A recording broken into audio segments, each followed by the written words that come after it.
It's story time with Jocelyn.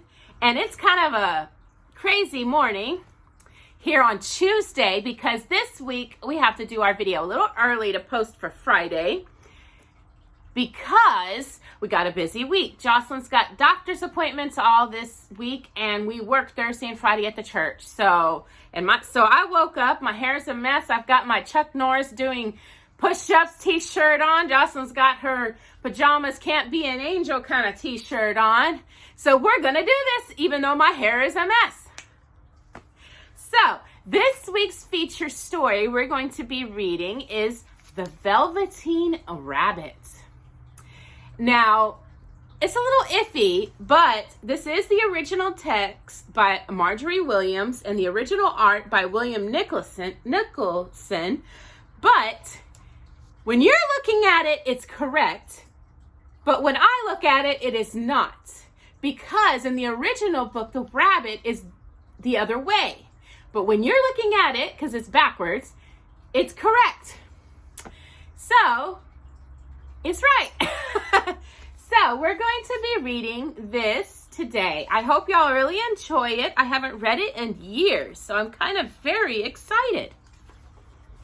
The Velveteen Rabbit, or How Toys Become Real. Of course, written by Margery Williams with the illustrations by William Nicholson, and published in 1922. Let's get started because this is a long one, right, Jocelyn? She's smiling for us today. There once was a Velveteen Rabbit, and in the beginning, he was really splendid. He was fat and bunchy as a rabbit should be. His coat was spotted brown and white. He had real thread whiskers and his ears were lined with pink satin. On Christmas morning, when he sat wedged in the top of the boy's stocking with a sprig of holly between his paws, the effect was charming. There were other things in the stocking, nuts and oranges and a toy engine and chocolate almonds and a clockwork mouse. But the rabbit was quite the best of all. For at least 2 hours, the boy loved him. And then aunts and uncles came to dinner, and there was a great rustling of tissue paper and unwrapping of parcels. And in the excitement of looking at all the new presents, the Velveteen Rabbit was forgotten. For a long time, he lived in the toy cupboard or on the nursery floor, and no one thought very much about him. He was naturally shy, and being only made of velveteen, some of the more expensive toys quite subbed him. The mechanical toys were very superior, and nothing done upon everyone else. They were full of modern ideas and pretended they were real. The model boat, who had lived through 2 seasons and lost most of his paint, caught the tone from them and never missed an opportunity of referring to his rigging in technical terms. The rabbit could not claim to be a model of anything, for he didn't know that real rabbits existed. He thought they were all stuffed with sawdust like himself, and he understood that sawdust was quite out of date and should never be mentioned in modern circles. Here is a picture from Christmas morning.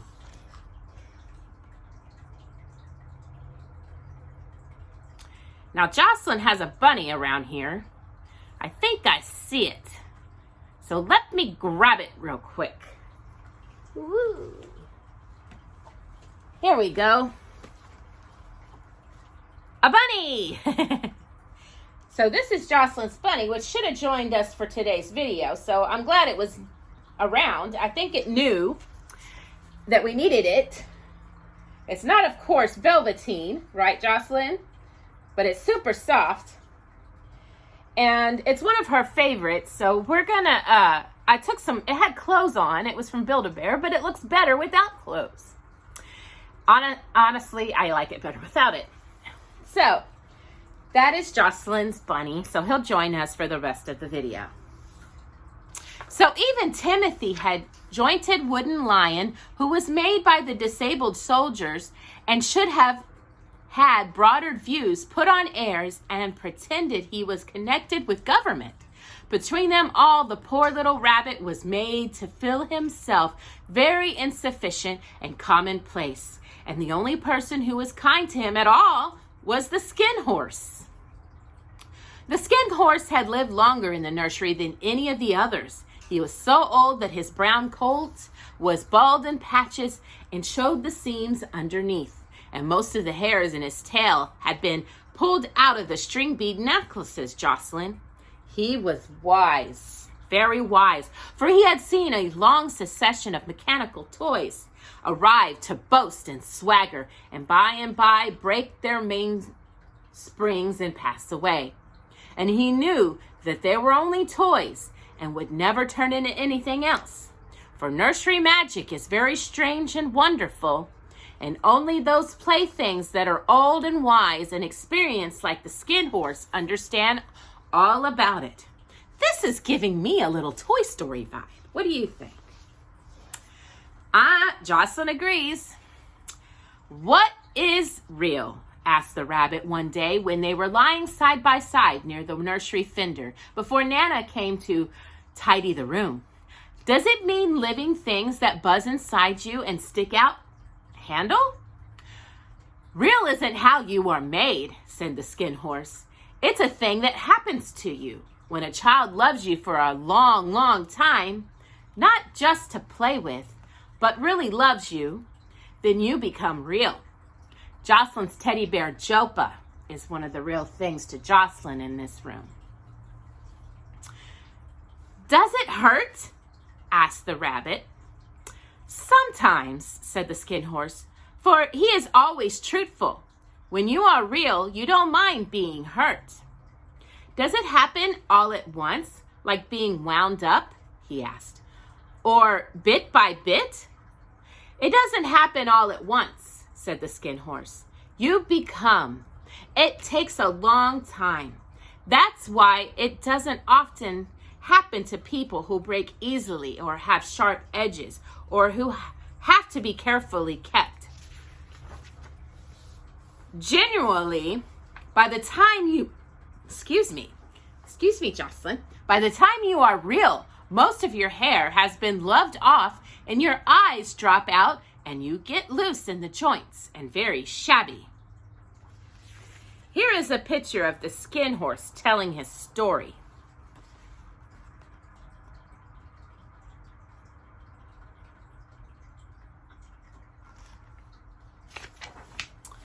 But these things don't matter at all because once you are real, you can't be ugly except to people who don't understand. I suppose you are real, said the rabbit.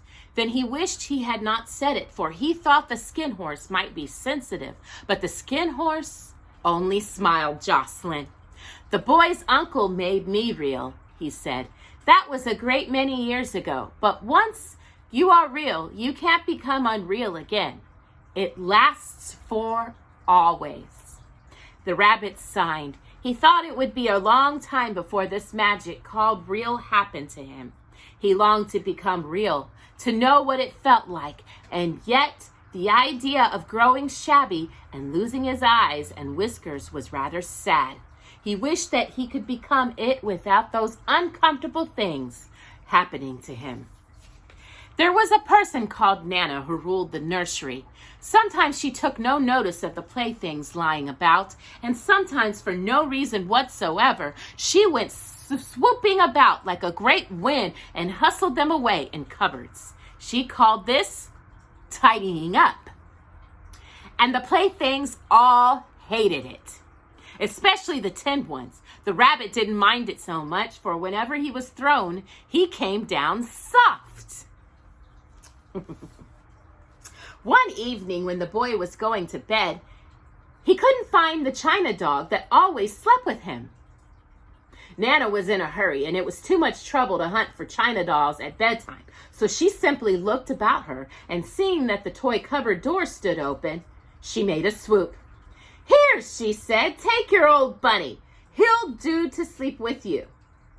and she dragged the rabbit out by one ear and put him into the boy's arms. That night, and for many nights after, the Velveteen Rabbit slept in the boy's bed.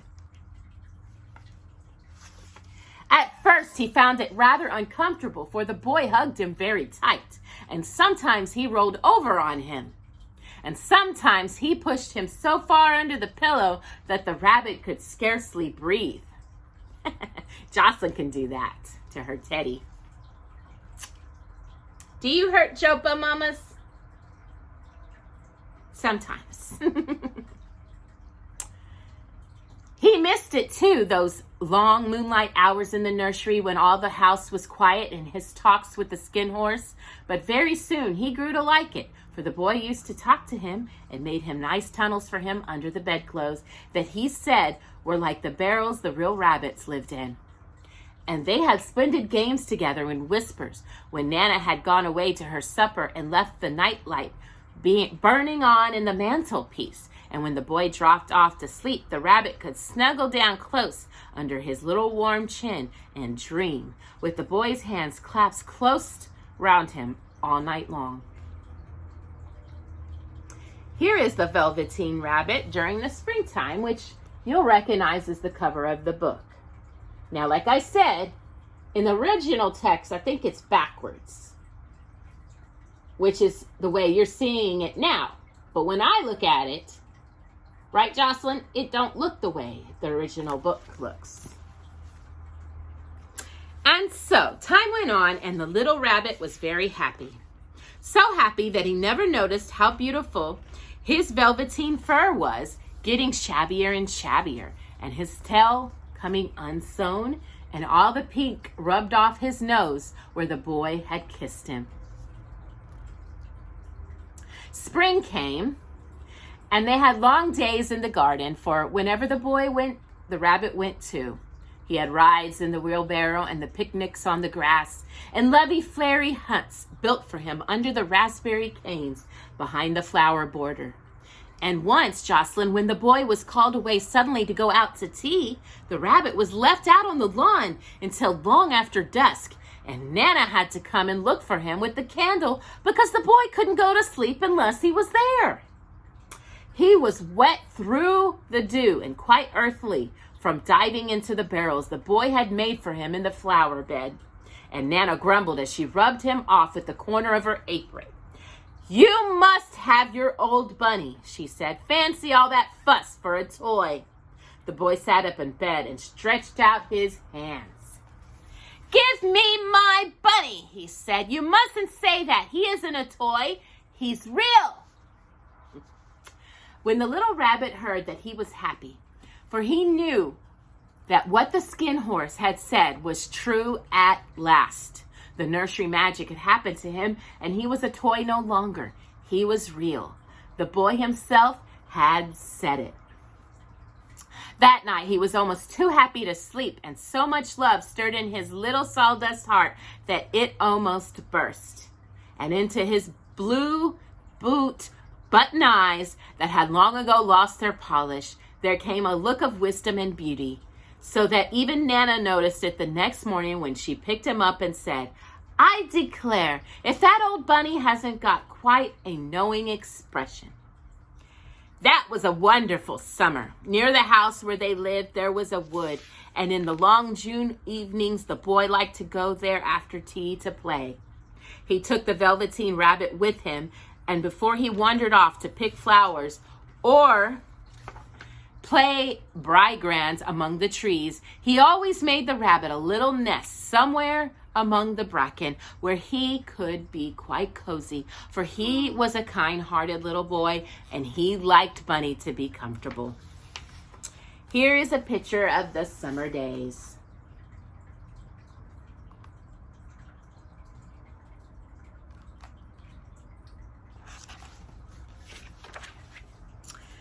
One evening, while the rabbit was lying there alone, watching the ants that ran to and fro between his velvet paws in the grass, he saw two strange beings creep out of the tall bracken near him. They were rabbits like himself, but quite furry and brand new, They must have been very well made, for their seams didn't show at all. And they changed shape in a queer way when they moved. That was a happy time. One minute they were long and thin, and the next minute fat and bunchy, instead of always staying the same like he did. Their feet patted softly on the ground, and they crept close, quite close to him, twitching their noses, while the rabbit stared hard to see which side the clockwork stuck out, for he knew that people who jump generally have something to wind them up, right, Jocelyn? But he couldn't see it. They were evidently a new kind of rabbit altogether. They stared at him, and the little rabbit stared back. And all the time, their noses twitched. "Why don't you get up and play with us?" one of them asked. "I don't feel like it," said the rabbit, for he didn't want to explain that he had no clockwork. "Ho!" said the furry rabbit. "It's as easy as anything." And he gave a big hop sideways and stood on his hind legs. "I don't believe you can," he said. "I can," said the little rabbit. "I can jump higher than anything." He meant when the boy threw him, but of course, he didn't want to say so. "Can you hop on your hind legs?" asked the furry rabbit. That was a dreadful question, for the Velveteen Rabbit had no hind legs at all. The back of him was made all in one piece, like a pincushion. He sat still in the bracken and helped and hoped that the other rabbits wouldn't notice. "I don't want to," he said again, but the wild rabbits had very sharp eyes, and this one stretched out his neck and looked. "He hasn't got any hind legs," he called out. "Fancy a rabbit without any hind legs." And he began to laugh. "I have," cried the little rabbit. "I have got hind legs. I am sitting on them."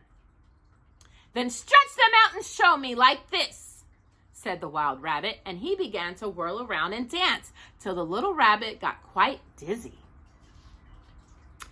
"I don't like dancing," he said. "I'd rather sit still." But all the while he was longing to dance, for a funny new trickly feeling ran through him, and he felt he would give anything in the world to be able to jump like those rabbits could and did. The strange rabbit stopped dancing and came quite close. He came so close this time that his long whiskers brushed the Velveteen Rabbit's ear. And then he wrinkled his nose suddenly and flattened his ears and jumped backwards. "He doesn't smell right," he exclaimed. "He isn't a rabbit at all. He isn't real." "I am real," said the little rabbit. "I am real. The boy said so." And he nearly began to cry. Just then there was a sound of footsteps, and the boy ran past near them. And with a stomp of a feet and a flash of white tails, the two strange rabbits disappeared. "Come back and play with me," called the little rabbit. "Oh, do come back. I know I am real." But there was no answer, only the little rats and ants that ran to and fro, and the bracken swayed gently where the two strangers had passed. The Velveteen Rabbit was all alone. "Oh dear," he thought. "Why did they run away like that? Why couldn't they stop and talk to me?" For a long time he lay very still, watching the bracken and hoping that they would come back. But they never returned, and presently the sun sank lower and the little white moths fluttered out, and the boy came and carried him home. Weeks passed, and the little rabbit grew very old and shabby. But the boy loved him just as much. He loved him so hard that he loved all his whiskers off, and the pink lining to his ears turned gray, and his brown spots faded. He even began to lose his shape, and he scarcely looked like a rabbit even more, except to the boy. To him, he was always beautiful, and that was all that the little rabbit cared about. He didn't mind how he looked to other people because the nursery magic had made him real, and when you are real, shabbiness doesn't matter. And then one day, the boy was ill. His face grew very flushed, and he talked in his sleep, and his little body was so hot that it turned the rabbit when he held him close, and it burned. Strange people came and went in the nursery, and a light burned all night. And through it all, the little Velveteen Rabbit laid there hidden from sight under the bedclothes, and he never stirred, for he was afraid if they found him, someone might take him away, and he knew that the boy needed him. It was a long, weary time, for the boy was too ill to play Jocelyn, and the little rabbit found it rather dull with nothing to do all day long. But he snuggled down patiently and looked forward to the time when the boy should be well again. And they would go out in the garden amongst the flowers and the butterflies and play splendid games in the raspberry thicket like they used to, Jocelyn. All sorts of delightful things that he planned. And while the boy laid half asleep, he crept up close to the pillow and whispered them in his ear. And presently the fever turned and the boy got better. He was able to sit up in bed and look at picture books while the little rabbit cuddled close at his side. And one day they let him get up and dress. It was a bright and sunny morning, and the window stood wide open. They had carried the boy out on the balcony, wrapped him in a shawl, and the little rabbit lay tangled up among the bedclothes, thinking. This was an anxious time for the little Velveteen Rabbit. It got kinds of medicines and all that kinds of stuff.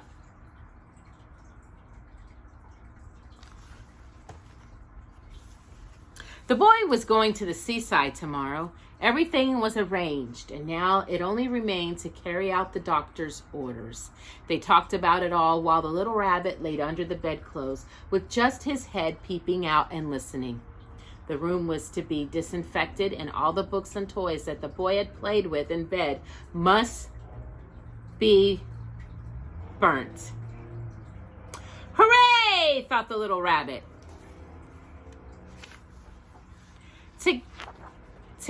I skipped a page. Tomorrow we shall go to the seaside. For the boy had often talked of the seaside, and he wanted very much to see the big waves coming in and the tiny crabs and the sand castles. Just then, Nana caught sight of him. How about his old bunny? She asked. That? Said the doctor. Why, it's a mass of scarlet fever germs. Burn it at once. What? Nonsense. Get him a new one. He mustn't have that anymore. I know, Jocelyn. And so the little rabbit was put into a sack with the old picture books and a lot of rubbish and carried out to the end of the garden behind the fowl house. That was a fine place to make a bonfire, only the gardener was too busy just then to attend to it. He had the potatoes to dig and the green peas to gather. And next morning he promised to come quite early and burn the whole lot. That night the boy slept in a different bedroom, and he had a new bunny to sleep with him.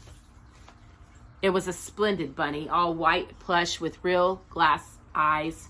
But the boy was too excited to care very much about it, for tomorrow he was going to the seaside, and that it itself was such a wonderful thing that he could think of nothing else.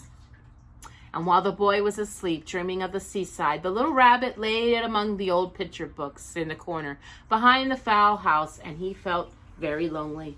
The sack had been left untied, and so by wiggling a bit, he was able to get his head through the opening and look out. He was shivering a little, for he had always been used to sleeping in a proper bed, and by this time his coat had worn so thin, Jocelyn, and thread borne from hugging, that it was no longer any protection to him. Nearby he could see the thicket of raspberry canes, growing tall and close, like a tropical jungle. In those shadows he had played with the boy on bygone mornings. He thought of those long, sunlit hours in the garden. How happy they were, and a great sadness came over him. He seemed to see them all pass before him, each more beautiful than the other. The fairy huts and the flower bed, the quiet evenings in the wood when he laid in the bracket, and the little ants that ran over his paws. The wonderful day when he first knew that he was real. He thought of the skin horse, so wise and gentle, and all that he had told him. Of what use was it to be loved and lose one's beauty and become real if it all ended like this? And a tear and a tear in his fur. And a tear and a real tear tickled down his little shabby velvet nose and fell to the ground, Jocelyn. And then a strange thing happened. This is a picture of a fairy flower.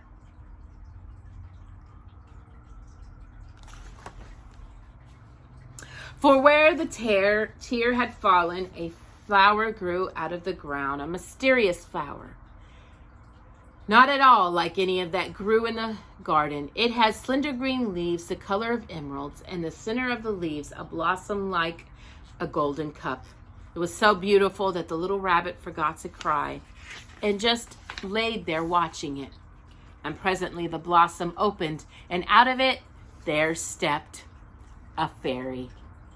She was quite the loveliest fairy in the whole world. Her dress was of pearl and dewdrops, and there were flowers round her neck and in her hair. And her face was like the most perfect flower of all, Jocelyn.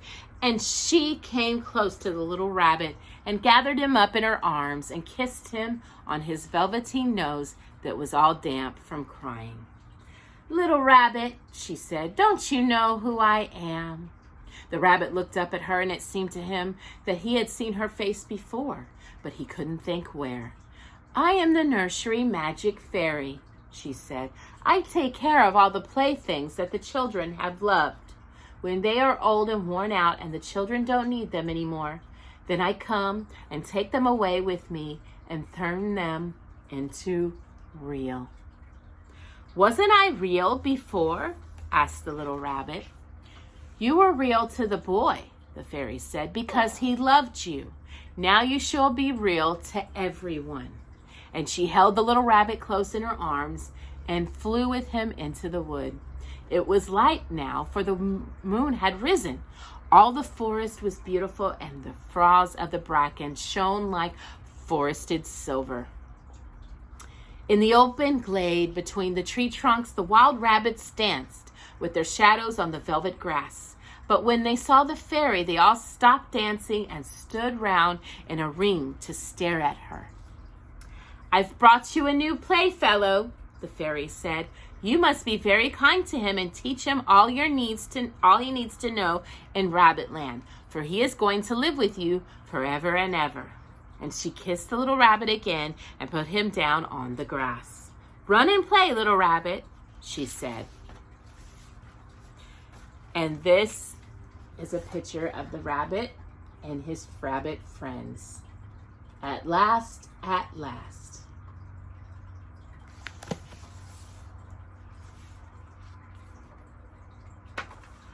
But the little rabbit sat quite still for a moment and never moved, for when he saw all the wild rabbits dancing around him, he suddenly remembered about his hind legs, and he didn't want them to see that he was made all in one piece. He did not know that when the fairy kissed him that last time, she had changed him altogether, and he might have sat there a long time too shy to move, if just then something hadn't tickled his nose. And before he thought what he was doing, he lifted his hind toe to scratch it. And he found that he actually had hind legs. Instead of dingy velveteen, he had brown fur, soft and shiny. His ears twitched by themselves, and his whiskers were so long that they brushed the grass, Jocelyn. He gave one heap, and the joy of using those hind legs was so great that he went springing about the turf on them, jumping sideways and whirling around as the others did. And he grew so excited that when at last he did stop to look at the fairy, she had gone. He was a real rabbit at last, at home with the other rabbits. Autumn passed and winter, and in the spring, when the days grew warm and sunny, the boy went out to play in the wood behind the house. And while he was playing, two rabbits crept out from the bracken and peeped at him. One of them was brown all over, but the other had strange markings under his fur, as though long ago he had been spotted, and the spot still showed through. And about his little soft nose, and his round black eyes, there was something familiar, so that the boy thought to himself, "Why, he looks just like my old bunny that was lost when I had scarlet fever." But he never knew that it really was his own bunny, come back to look at the child who had first helped him to be real. And that is the Velveteen Rabbit. The way I'm looking at the cover, like I said, is the way it should be. The way you're looking at it now that I'm thinking about it is the way it's backwards. Very beautiful story. I hope you enjoyed the Velveteen Rabbit. Jocelyn sure did. And we will see you next week to begin the month of May. Bye-bye. Thank you for another story time with Jocelyn. Everyone, I decided to add this because I forgot we were going to answer a cool question about rabbits since we read about a rabbit in Velveteen Rabbit. So I added this on. So hello again, and we'll say bye again later. We just wanted to answer a quick question. I haven't done these in a while in my questions and answers book that I've had since I was a little girl. And it is, why do rabbits have large ears? Rabbits are timid animals with many enemies and rely on their large ears to warn them of the sound of approaching danger. Their ears act like old-fashioned ear trumpets. The large area catches a great many sound waves and channels them into the rabbit's inner ear. Wild rabbits spend most of the day underground, usually coming out to feed between dusk and dawn. They are continually on the alert, their long ears twitching and moving around to pick up the faintest sound from an enemy. They also have a keen sense of smell. Long back legs give rabbits speed, but they are virtually defenseless and in fact often seem to be hypnotized by approaching predators. When this happens, they crouch squealing and make no attempt to run away. Only their extraordinary fertility has enabled them to survive the onsets of foxes, badgers, wildcats, martens and stoats, weasels and polecats and dogs, man and disease. The rabbit's close relative, the hare, has even longer ears. It too relies upon its acute hearing and sense of smell for warning. But it stands a good chance of escaping an enemy because its powerful hindquarters and usually long back legs enable it to travel at an estimated speed of 40 miles per hour. Makes you think of the tortoise and the hare. And racing greyhound will gain on it eventually, but only after a long run when the hare begins to tire. And that is why a rabbit has long ears.